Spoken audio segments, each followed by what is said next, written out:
जय हिंद मेरे भाइयों और बहनों। मैं आपका दोस्त रोहित वैष्णव फिर से एक नई वीडियो में आपका स्वागत करता हूँ। तो आप सब जानते होंगे कि 15 अगस्त हमारा स्वतंत्रता दिवस कुछ ही दिनों में आने वाला है और हमारे देश को आज़ाद हुए पूरे 75 साल हो चुके हैं। इन 75 सालों में हमारे देश ने बहुत सी तरक्की की, हर विभाग में, चाहे साइंस हो, डेवलपमेंट, इंडस्ट्री, हर विभाग में हमने बहुत तरक्की की और इस तरक्की को श्रेय जाता है हमारे क्रांतिकारियों को, हमारे बलिदानियों को, जिन्होंने हमारे देश को आज़ाद कराया कि हम इस लायक बन सके कि हम हमारे देश के बारे में कुछ सोच सकें, इसकी तरक्की के बारे में कुछ सोच सकें। तो जब भी हम अपने क्रांतिकारियों के बारे में सोचते हैं तो हमारे मन में ख्याल आता है शहीद भगत सिंह, शहीद चंद्रशेखर आज़ाद, सरदार वल्लभ भाई पटेल, सुभाष चंद्र बोस, महात्मा गांधी और लोग। लेकिन हम कई क्रांतिकारियों को नहीं जानते जिन्होंने हमारे देश को आज़ाद दिलाने के लिए अपना सर्वस्व बलिदान दे दिया, अपनी जिंदगी तक न्यौछावर कर दी और आज हम उन्हें भूल सकें। तो आज की वीडियो में हम उन्हीं को याद करते हुए हमारे देश के स्वतंत्रता दिवस को मनाते हैं। तो चलिए आप सब मेरे साथ हमारे क्रांतिकारियों को याद करें।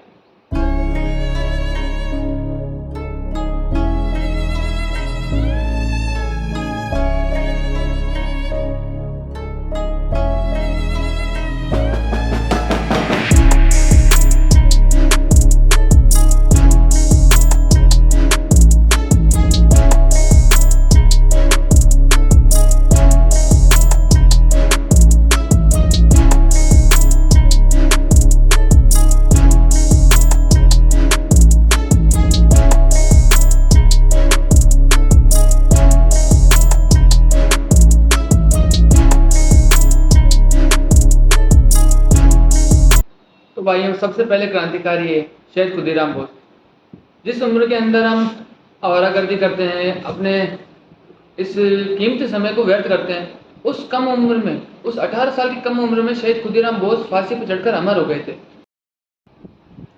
इनका जन्म 3 दिसंबर 1889 को पश्चिम बंगाल के मिदनापुर जिले के त्रिलोक्यनाथ दास के यहाँ हुआ था। इनके माता पिता का बचपन में देहांत हो गया था और बड़ी बहन ने इनका पालन पोषण किया। ये बचपन से क्रांतिकारी गतिविधियों में संलग्न थे, लेकिन सन 1905 में बंगाल विभाजन के दौरान इन्होंने सत्येंद्र बोस के नेतृत्व में क्रांतिकारी जीवन का अपनी शुरुआत कर दी। इनको कई बार पुलिस ने पकड़ा, लेकिन इनकी कम उम्र के चलते इनको हमेशा ही सामान्य दंड देकर छोड़ दिया जाता। इन्होंने एक प्लान बनाया जिसमें ये सेशन जज की गाड़ी पर बम फेंकने वाले थे और 30 अप्रैल 1908 को इन्होंने सेशन जज की गाड़ी पर बम फेंक दिया। लेकिन उस समय गाड़ी के अंदर 2 यूरोपियन औरतें थी, सेशन जज नहीं। इन्होंने जब बम फेंका तो इस घटना के दौरान दोनों यूरोपियन औरतों की मौत हो गई, जिसमें एक छोटी बच्ची भी थी।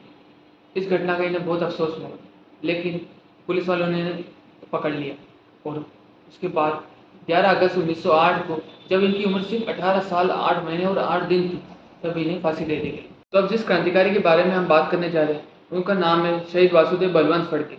शहीद वासुदेव बलवंत फड़के वह क्रांतिकारी है जिनसे महाराष्ट्र के अंदर अंग्रेज सरकार थर-थर कांपती थी।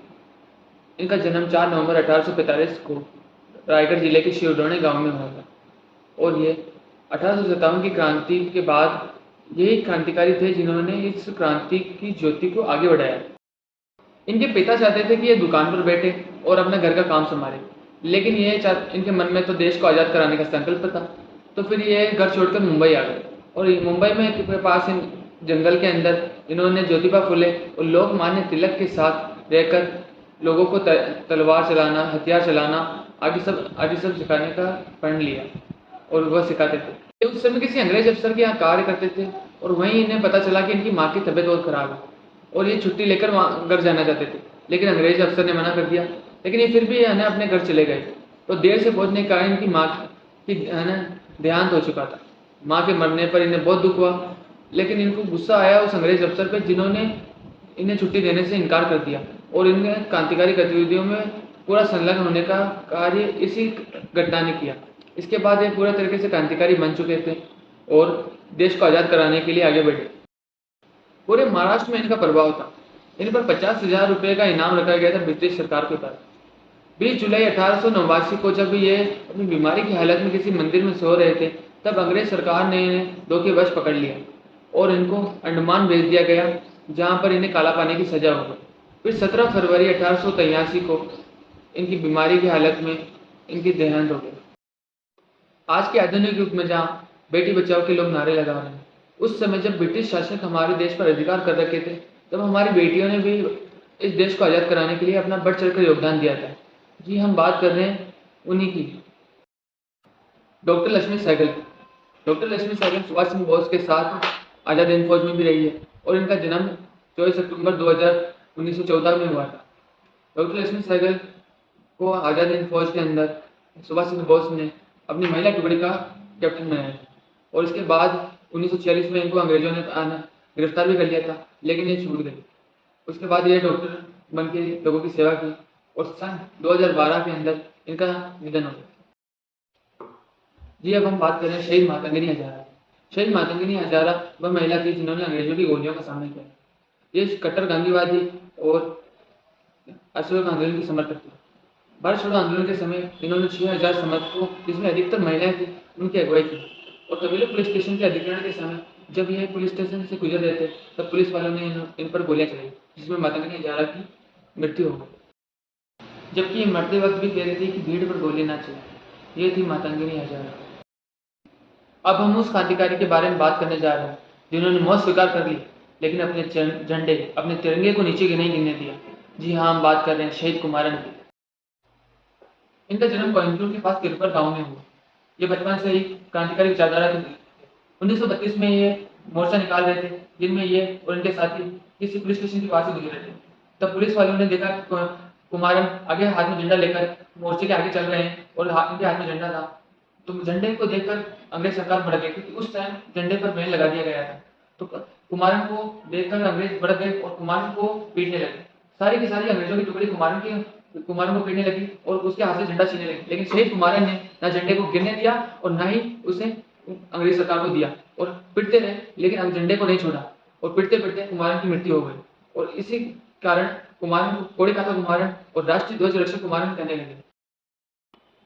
तो ऐसे बहुत से क्रांतिकारी थे जिन्होंने हमारे देश को आजादी दिलाने के लिए अपना सर्वस्व बलिदान दे दिया, जैसे पोटी श्रीमालू, बीकाजी कामा, सेनापति बापट, कमलादेवी चट्टोपाध्याय आदि हमारे देश के अच्छे अच्छे क्रांतिकारी थे जिन्होंने हमारे देश को आजादी दिलाने के लिए अपना सर्वस्व बलिदान दे दिया। देखिए भाइयों, हम ही हैं जो हमारे देश को आगे बढ़ा रहे हैं और हम ही हैं जो हमारे देश को डुबा रहे। सही बात है। उस टाइम के लोग ये सोचते थे कि हम हमारे देश को आज़ाद दिलाएंगे तो हमारा देश आगे बढ़ेगा, तरक्की करेगा।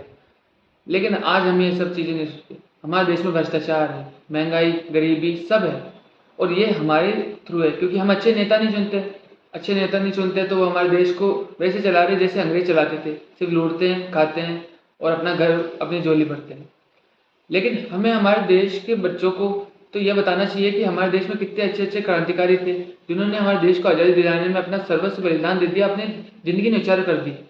आज इन लोगों को जानता नहीं, न इनके परिवार को जानता कि इनके परिवार कहाँ है, इनका घर कहाँ है। तो हमारे बच्चे जानेंगे क्या, हमारी आने वाली पीढ़ी जानेगी क्या। पहले के लोग अपने पूर्वजों के बारे में बताते थे कि हमारे ये पूर्वज है, हमारे ये राजा थे, हमारे, तो वो उस वजह से बताते थे कि वो लोग जाने उनके बारे में, उनका सम्मान करें, उनके जैसा बने। हम आजकल बताते नहीं है, हम अपने जो विदेशी कल्चर है उसको फॉलो कर रहे हैं, अपने कल्चर को तो कोई फॉलो नहीं करता। तो हमारा सिर्फ इतना ही कहना है कि हमें अपना कल्चर फॉलो करना चाहिए, अपने क्रांतिकारियों, अपने पुराने राजा विक्रमादित्य, महाराणा प्रताप, पृथ्वीराज चौहान, छत्रपति शिवाजी, इनको याद करना चाहिए। इनके बारे में हमारे बच्चों को, हमारे आने वाली पीढ़ी को बताना चाहिए, जिससे वह उनके जैसा बने, तो उनके गलत राह में ना भटके। तो मेरा तो इतना ही कहना है दोस्तों कि अपने इस 15 अगस्त जब हमारे देश को आज़ादी हुए 75 साल हो चुके हैं, तो आप इन क्रांतिकारी को याद करें और इनके जैसा बनने की कोशिश करें। धन्यवाद। जय हिंद। प्लीज़ लाइक करें, शेयर करें, सब्सक्राइब करें।